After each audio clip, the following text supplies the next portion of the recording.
Ukraine में medical की पढ़ाई कर रहे कई छात्र अब तक वापस अपने घर लौट चुके हैं। टिहरी की छात्रा अदिति भी जंग के हालातों के बीच सुरक्षित अपने घर लौटी हैं।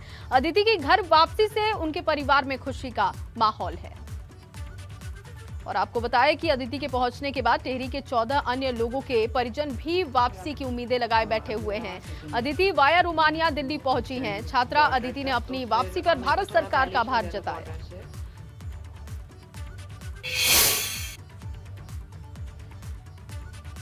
तो ये देखिए अदिति की घर वापसी हुई है और एक तरफ यूक्रेन रूस में लगातार युद्ध हो रहा है, तो दूसरी तरफ अदिति जब घर वापस आई तो वहां के हालातों का जिक्र किया और अपने घर वापसी पर सरकार का आभार जताया है। सरकार का धन्यवाद उन्होंने किया।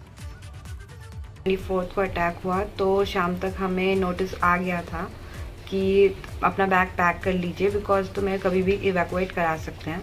तो 25 से हमारी लिस्ट आना स्टार्ट हो गई थी। तो मैं सेकेंड राउंड में आई थी, जो सेकंड बैच आया था। तो फिर वहाँ से हमारी यूनिवर्सिटी ने बसेस की थी बॉर्डर तक, बट इतना ज़्यादा ट्रैफिक था बिकॉज सब अपनी कंट्री यूक्रेनियन भी अपनी कंट्री छोड़ के जा रहे थे।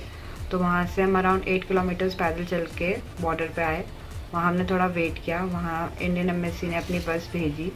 फिर वहाँ से हमने बॉर्डर क्रॉस करके उन्होंने हमारा सारा वीज़ा डॉक्यूमेंटेशन सब करा के उन्होंने फिर हमें आगे एयरपोर्ट भेजा, जो कि जर्नी थी अराउंड 7 to 8 आवर्स की।